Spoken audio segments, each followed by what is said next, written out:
Hello and welcome back. I'm Wolfgang Riebe, and this is your second life truth that I'm sharing with you. And today I'm going to be talking about passion. What is passion? Do you have passion? You know what's interesting? I notice a lot of people are alive, but they're actually dead. Because even though they're breathing and eating and walking, there's nothing inside. They're passionless. Are you one of them? I really hope not. But if you are, don't worry, I'm going to bring that passion back. So let's talk about passion. And the first question I have for you is, how do you wake up in the morning? Do you wake up, when you wake up, the alarm goes off, and you go, oh, another day. Or do you wake up as it goes, yes, oh, and you're all over the place, and you give the cat a fright, and your spouse next to you, and everyone's like, what is going on?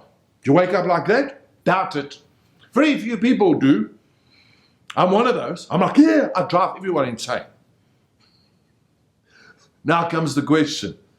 Why is it that some people have this passion and excitement and irritate the living hell out of everybody else? And why is it that some people just, kind of just like, do nothing with their lives and seem to be happy with this constant, monotonous, same stuff, over and over, repetitive lifestyle?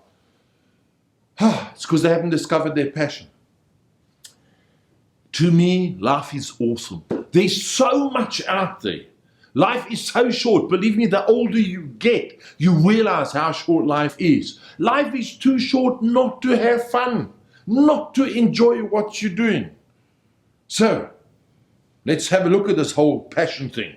Let's define it first. Why is it? And this is important. One can only find one's passion again if one understands why one has lost it. Why do you lose passion? They've spent millions on research as to why people don't have passion, why they are down, why they just go through the motions, why there's no excitement and joy in their lives. And the answer is so easy. You didn't have to spend all the millions on the research that was done.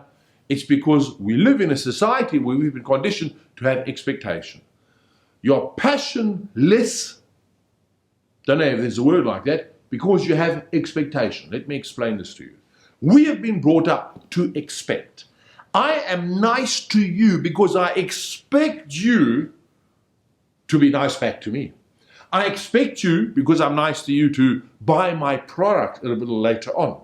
I'm nice to you because I want to take you out on a date, and later after that, yeah? We all have expectations. Who does anything today out of the purity and out of love just because they want to? We all have expectations. Now here's an interesting point. The laws of the universe, no matter what you believe in, are such that if you always expect, guess what? You ain't always going to get it back. So, if that's the problem, out of a problem one can find a solution. So let's figure, okay, if that's quite easy. Stop expecting. Whatever you do in life, do it out of purity of your heart and soul, out of unconditional love. In other words, be nice to someone because you want to be nice to someone. Do something for somebody because you want to, because you do not have any expectation in return. Now, this is a very interesting point, because if you do stuff without expecting anything, guess what? You can never be disappointed because you didn't expect anything. Does that make sense?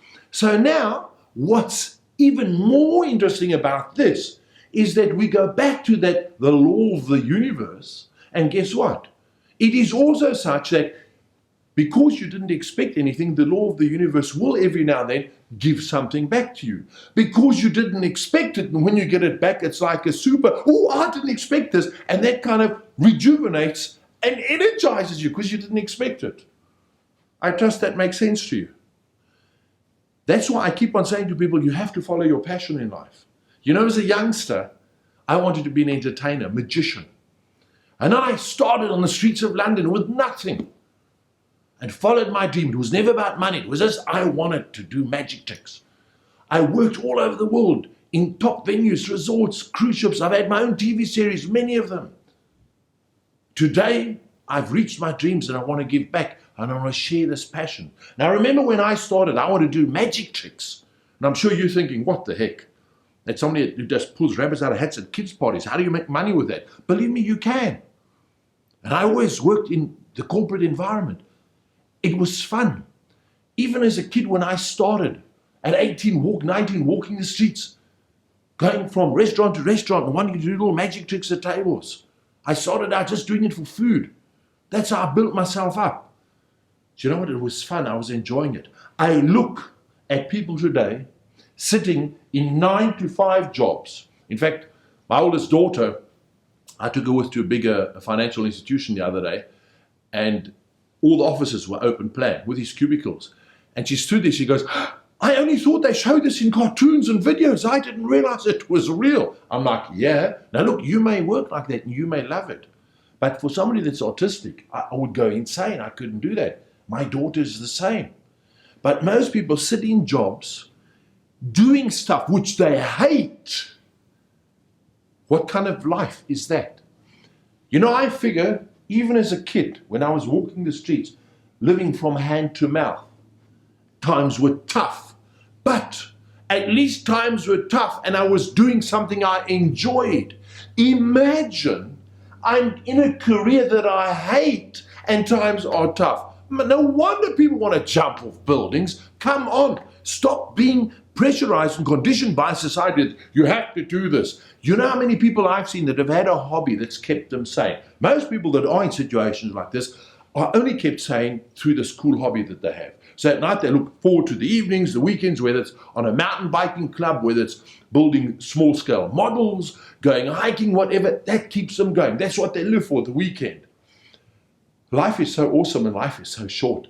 Why waste that whole week? Rather do something that you enjoy. Now these people that I've met that have followed their hobbies, the day of retirement, guess what? They go out, they start doing it, and everyone I know that I've seen like that, within a year, they're making more money than they ever made in their careers. And they're going, why didn't we do this before?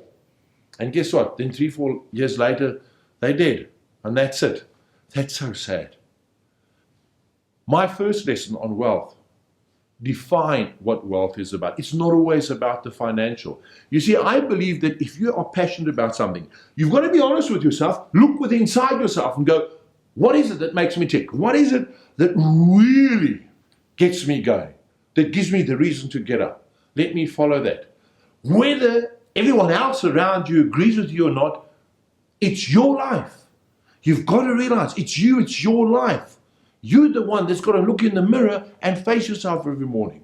Now, if you're following something that you're really passionate about, even if you're not the best in it, that passion, that excitement is what's going to attract others to you, because so few people have passion out there.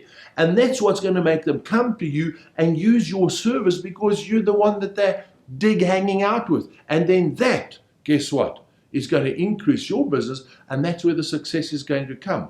If you look out there who the really successful people are, those are the ones that are really passionate.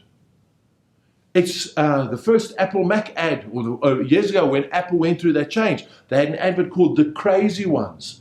It's if you're crazy enough to think that you can change the world, you maybe just can. And that's what passion is about. Having the desire to go out there and be different and follow your heart. That kind of makes sense to me. In the same vein, have you watched people with passion and gone, what is it that makes them tick? It's because they're doing what they enjoy. They get a kick out of it. We have been conditioned in life to be reserved, to hold back, and to be judgmental, and all this kind of stuff. I'm going to talk to you about that in the next Life Truth. But for now, my focus is on passion. You've got to do what makes you feel good from within you. You've got to be honest with yourself and follow through. If you don't know how to find it again by what I've said, hang out with some kids. Do you have children of your own? If not, find somebody with children about 5-6 years of age. Go down on your knees at their level. Look at the world from that level. It looks different. It looks weird. If you have a child, have you ever said to your child, next week or the weekend, we're going to a theme park? What do they do every night? How many more sleeps? They bounce up and down. Oh, they can't wait. They drive you insane when you get to a point where you feel I should have only told them on Friday, not on Monday, because how am I going to survive this week with my child driving me crazy with a theme park? How many more sleeps? That's called passion. That's called excitement. Why don't you have it anymore?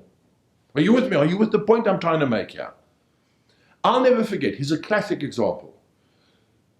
I came home after a roadshow, a few seminars, quite a few years ago when my two daughters were 5 and 7 years old. I arrived, my wife went, take them to the mall. She needed a break. I just wanted to relax after the flight and the long roadshow. She said, just do it. And I've learned, listen to your wife, do it. So I did it. Okay. And I say that most respectfully. And off I went to the shopping mall and she gave me a grocery list. I had to go get some stuff as well while I was there and just get the kids an ice cream and keep them entertained and bond with them again. So as we're walking, we see a face painter. You know these ones that draw all these little mouse and cat and lion decorations on the kids' faces. So as we walk past, we want our faces painted. What? And they carry on. I'm like, I don't have time for this. Come on, it's just another money-making thing, as we adults are. Eventually, they carry on so much, I'm like, just to keep the peace, yeah. As the faces were painted, these two girls of mine go, ooh, there we go. Have a look at this photo. That's the two of them back there. Everyone we walked past, they were like, I'm like, not my kids, because they were like just bragging and showing off how proud they were of their faces. Now, I want to pose a question to you. If you were in a shopping mall right now, would you have your face painted? You're going, we made a mistake downloading this course. Is this man crazy or what's going on? No, but would you? Most adults would never even dream of that. I remember I did a party for my wife once, pretty recently, and we had a children's party theme and everybody had their faces painted. It was an absolute hoot. But nevertheless, I spoke about this example, showed that exact photo you've just seen of my two daughters back then in a corporate situation. And I said, would you ever do this? Because what harm are you actually doing? The children are looking at something which is so cool, such fun, takes them into a fantasy world, but they're not harming anyone. If anything, they're making elderly people smile that they walk past. And they're making other kids smile. Think about that. They're not harming anyone. And it's fun. So I spoke about this to this one client, and 2 weeks later, as fate would have it, I'm speaking at a completely different function, but some of the delegates that were at this event 2 weeks ago were there. The one lady comes up to me, shows me a photo of her and her friend with her face painted. I'm like, oh no, somebody actually did it. She said to me, they went to visit a friend of theirs in hospital with their faces painted. They had such fun that they suddenly didn't just spend time at the bed of their friend that was in hospital, but at everybody in the ward. The nursing staff wouldn't let them leave and they had to go around the whole hospital. They said they had the time of their lives. They still went for dinner after that and they had even more fun. And as life would have it, I launched a new book called Potato Wedges for the Heart. It's not a plug. It's like the chicken soup for the soul. Potato wedges makes you feel nice and that little stories. And I launched that a few weeks ago, a new book. And I was using this story as an example out of the book because it's all about little stories that make you feel good. And one of the ladies there is a client that I'd known for a good 20 years. She just smiled when she heard the story. The next day, and this is literally, we're talking about now June 2013, so this is literally about 6 weeks ago, April, May 2013, I get an email from this lady with a photo of her and the friend she had at this book launch of mine with their faces painted. I'm like, you're kidding me. I'm collecting these pictures now. Same thing. She says, they had an absolute hoot. They had fun. Why? Because they let their hair down and they lived with a bit of passion. They brought out the child in them. What's so difficult about doing that? Go out there, have a bit of fun. Years ago when I had my regular TV series, I had this primetime TV series every Saturday night. People all over the country would recognize me, stop me in the streets. And of course, having been a magician, People always ask the same question. What's your watch? What's your wallet? Can you make the wife disappear? All the corny stuff. Now, I must have heard that a good 1,000 times. I can use that saying every time if I'd had a penny for every comment that was made, I'd have 1,000,000. But you know what? I'm passionate about what I do. Because the passion was there, I didn't get irritated by those people. Because those people that made that comment to me, first of all, saw someone from television that was, and they had to think of something to say. To them, it was the first time they've ever said that comment, regardless of whether I've heard it 1,000,000 times or not. So therefore, if I was passionate about what I was doing, and I had respect for those other people, surely then I could have responded and replied as if it was the first time I was doing it because of the passion. And people remember that. When you do stuff with children, why are they so passionate? Because it's literally the first time they experience something. If you've got monotonous stuff and repetitive stuff, you're doing it over and over. If you're passionate about it, it makes it more manageable. Think about it. So I love what I do. Today, I do the speaking. I think you can see, I don't know if I'm saying anything different from anybody else. I don't think so. I believe I'm merely reminding you of stuff you may have forgotten in my own unique way. But I do trust you can see the passion coming through. I love what I do.